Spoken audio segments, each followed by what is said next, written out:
জীবৎকুণ্ড মানে অমরকূপ নাম শুনে কেন জানি শরীরের লোম শিউরে ওঠে। এই কূপে এমন একটি বৈশিষ্ট্য ছিল যে মৃত মানুষকে ফেলে দিলে নাকি এই কূপ থেকে জীবিত হয়ে আবার উঠত।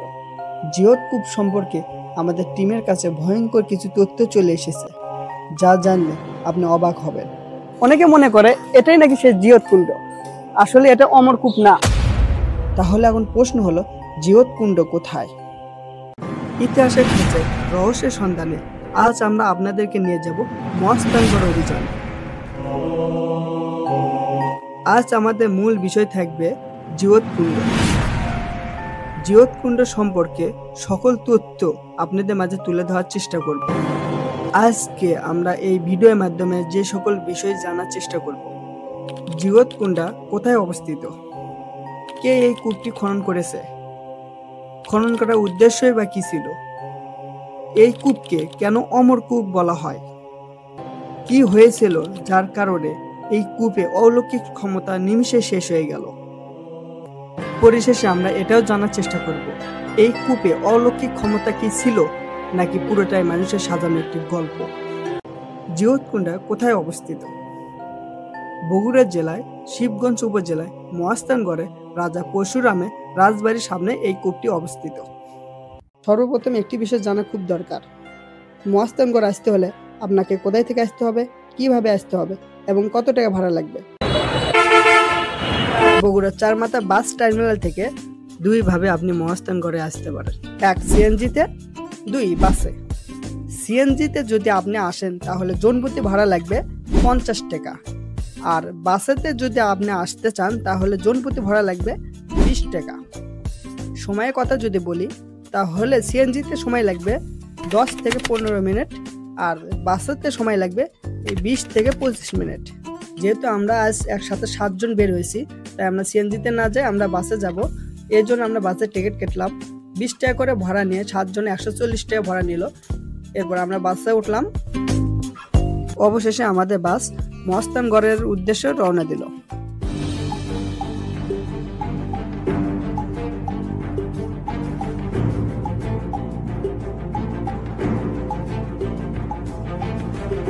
বগুড়া চারমাথা বাস টার্মিনাল থেকে মহাস্থানের দূরত্ব 11.8 কিলোমিটার।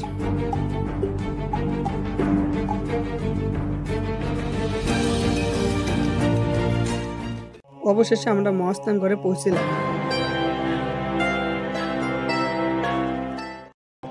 এই কূপে অবকাঠামোর বলতে গেলে এই কূপে উপরে ভাগের ব্যাস 3.86 মিটার, নিচের দিকে ক্রমশই ছোট হয়ে গিয়েছে। জীবৎকুণ্ডে নির্মাণকাল সম্পর্কে সঠিক তথ্য জানা যায় না, তবে ইতিহাসবিদগণ মনে করেন রাজা পরশুরামের শাসনামলে তার দ্বারা এই কূপটি খনন করা হয়।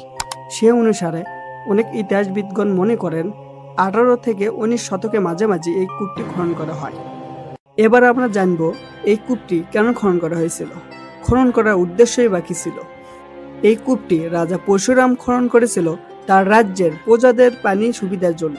এই কূপ থেকে রাজা পরশুরামের রাজ্যবাসী যাতে পানি পান করতে পারে এবং তাদের দৈনিক কাজকর্ম করতে পারে, এই জন্য এই কূপটি খনন করা হয়েছিল। ইতিমধ্যে আমাদের টিমের কাছে একটি প্রশ্ন চলে আসে, এই কূপের পানি যদি পান করা এবং দৈনিক কাজকর্মে ব্যবহার করাই হইতো, তাহলে কেন একে অমরকূপ অথবা জীবৎকুণ্ড বলা হয়? তাহলে এর পেছনের রহস্য কি? আজ আমরা এই কূপের পেছনের রহস্য খুঁজে বের করার চেষ্টা করব। আমরাও জানবো, আপনাদেরকেও জানানোর চেষ্টা করব। তাহলে চলুন। জীবৎকুণ্ডকে জিয়ে রেখেছে এর সাথে জড়িত লোককথা। সমগ্র পূর্ণ বরেন্দ্রবাসী মুখে মুখে গল্পটি আজও বয়ে চলেছে। গল্পটি শুনুন তাহলে। সময়টা 18 থেকে 19 শতকের মাঝামাঝি, নির্দিষ্ট করে কোনো ইতিহাসবিদগণ উল্লেখ করে নাই। পুণ্ডের দুর্গ প্রাচীরের ওপর শত্রু সৈন্য দাঁড়িয়ে যুদ্ধে ভেরি বাজাচ্ছে। এ তো আর প্রথম ঘটছে না। পুণ্ডনগরের ওপর শত্রুর শূন্য দৃষ্টি যুগ যুগ ধরে রয়েছে। পুণ্ডের রাজা পরশুরামও প্রস্তুত শত্রুদের হাত ভেঙে ফেলতে। তবে এবার যুদ্ধটি একটু ভিন্ন। শত্রুদের অধিনায়ক একজন আধ্যাত্মিক মানুষ, লোকে বলে যৌবন সাধু। উনি হলেন শাহ সুলতান বলকি, বাংলায় আগত প্রথম পীর। তার দলে ইতিমধ্যে যোগ দিয়েছেন রাজা পরশুরামের বহুদিনের বিশ্বস্ত হরিহর পাল ও আরো 2 জন দ্বাররক্ষী। এরা পরশুরামে সুলভ সন্ধান কিছুটা জানত। যুদ্ধ শুরু হলো, দুই পক্ষের সৈন্য মধ্যে হতাহত হচ্ছে। পরশুরামের সৈন্য যারা শত্রুর আঘাতে ভূপতিত হচ্ছে, অন্যরা তাদেরকে টেনে হিসেবে দুর্গের ভেতর নিয়ে যাচ্ছে। কিছু সময় অতিবাহিত হলে শাহ সুলতান লক্ষ্য করলেন পরশুরামের সৈন্য যেন কমছেই না। যাদেরকে তিনি নিজ হাতে নিহত করেছেন তারা আবার যুদ্ধে অংশগ্রহণ করছে। শাহ সুলতান অবাক হইলেন, ভাবতে লাগলেন কারণ কি, এটা কিভাবে সম্ভব? আমি যাদেরকে নিজ হাতে নিহত করেছি তারা কিভাবে আবার যুদ্ধে অংশগ্রহণ করে? শাহ সুলতান বলকি তার সৈন্যদেরকে নিয়ে যুদ্ধ ময়দান ত্যাগ করে এবং জরুরি একটি বৈঠক বসে। শাহ সুলতান বলকি এই বিষয়টি নিয়ে হরিহর পালের সাথে একটি আলোচনা সভায় বসে। হরিহর পাল আগে থেকে বিষয়টি জানত। সে শাহ সুলতানকে অলৌকিক কূপের সম্পর্কে বলল। কুণ্ডের দৈর্ঘ্যের সামনে রয়েছে একটি অলৌকিক কূপ, জিয়ত কুণ্ড বা অমর কূপ তার নাম। নিহত সৈন্যদের ওই কূপে ফেলে দিলে অথবা ওই কূপে পানি ছিটিয়ে দিলে সে আবার পুনরায় জীবিত হয়ে যুদ্ধে অংশগ্রহণ নিচ্ছে। এই কথা শুনে শাহ সুলতান দুশ্চিন্তায় পড়ে গেলেন। ভাবতে লাগলেন কিভাবে এই কূপে অলৌকিক ক্ষমতা ধ্বংস করা যায়। সবাই চুপচাপ। হঠাৎ হরিহর পাল বলল, একটি উপায় আছে, কিন্তু তা করা একেবারে অসম্ভব। যদি কাজটি করা যায় তাহলে ওই কূপে অলৌকিক ক্ষমতা নিমিষে শেষ হয়ে যাবে। শাহ সুলতান বলল, আগে উপায়টি বলো, দেখি আমরা করতে পারি কিনা। হরিহর পাল বলল, ওই কূপে যদি গো মাংস বা গরু গোস্ত যদি ফেলে দেওয়া যায় তাহলে ওই কূপে অলৌকিক ক্ষমতা নিমিষে শেষ হয়ে যাবে। ভাবতে লাগলেন শাহ সুলতান কিভাবে ওই কূপের মধ্যে গরু মাংস ফেলে দেবে। আর সবচেয়ে বড় বিষয়টাই হলো কে যাবে ওখানে। কূপটি যে ছিল দুর্গের সামনে, সেখানে যাইতে গেলে শত্রুর হাতে যে প্রাণটাই চলে যাবে। খুব বড় চিন্তায় পড়ে গেলেন শাহ সুলতান।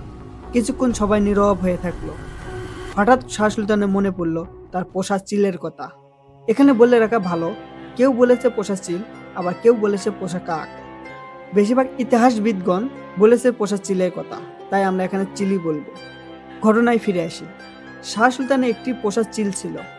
বেশিরভাগ গুপ্তচরে কাজ করত সেই চিলটি। শাহ সুলতান ভাবলেন চিলের ঠোঁটে এক টুকরো গরু গোস্ত যদি গুজে দেওয়া যায় তাহলে কাজটি হয়ে যাবে। যেমন ভাবনা তেমন কাজ। পোষা চিলের ঠোঁটে এক টুকরো গরু গোস্ত দিলেন শাহ সুলতান। চিল গরু গোস্ত নিয়ে উড়ে চলে গেল সেই কূপের দিকে। জিয়ত কূপের উপর দিয়ে উড়ে যাওয়ার সময় গরু মাংস টুকরোটি ফেলে দিল চিল। গরু মাংস টুকরোটি কূপের মধ্যে পড়ার সাথে সাথে সমস্ত অলৌকিক ক্ষমতা নিমিষে শেষ হয়ে গেল। তারপর শাহ সুলতান আবারও যুদ্ধে ঘোষণা দিল। এরপর যুদ্ধ শুরু হলো। সেই যুদ্ধে পরশুরাম সহ তার সকল সৈন্য নিহত হলো এবং শাহ সুলতান বলকি বিজয় লাভ করলেন। এতক্ষণ ধরে যে গল্পটি আপনারা শুনলেন, এই গল্পটি পুণ্ডে বরেন্দ্রবাসী এবং বর্তমান মহাস্থানবাসীগণ এখনো এই গল্পটি বিশ্বাস করে চলে এসেছে। কিন্তু আমাদের মনে একটি প্রশ্ন থেকেই যায়, আসলে কি এই কূপটি কি মৃত মানুষকে জীবিত করত, নাকি পুরোটা একটি সাজানো একটি গল্প ছিল? তাহলে চলুন এর সত্যতা খোঁজার চেষ্টা করি। আমরা ইতিহাসে বই পুস্তক এমনকি গুগল রিসার্চ করে এর সত্যতা খুঁজে পাই নাই। তাহলে আমরা এতক্ষণ যাবৎ যে গল্পটি শুনলাম সেটা কি পুরোটাই লোক সাজানো একটি গল্প ছিল? চলুন আর একটু গভীরে যাওয়া যাক। আমরা কূপের পাশে যে সাইনবোর্ডটি দেখতে পাই, এখানে জিয়ত কূপের সম্পর্কে সংক্ষিপ্ত কিছু বর্ণনা দেওয়া আছে।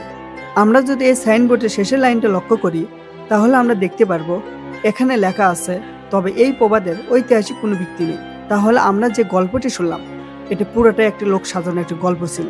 তবে এই কূপে মৃত মানুষকে জীবিত করার ক্ষমতা না থাকলেও মানুষের পিপাসা মেটানোর ক্ষমতা ঠিকই ছিল। আমরা দেখতে দেখতে অভিযানে প্রায় শেষ পর্যায়ে চলে এসেছি। আজকে ভিডিও এতটুকুই। পরবর্তী আবারও আপনাদেরকে নিয়ে আসবো কোনো একটা অভিযানে। আমাদের পরবর্তী অভিযান হবে আবারও সেই মহাস্থানগড়, ঐতিহাসিক সেই দুধ পাথর, যেটাকে খোদার পাথর ভিটা বলা হয়। আমাদের সাথে থাকুন এবং চোখ রাখুন তল্লাশি অভিযানে। বাবা আমি আর কত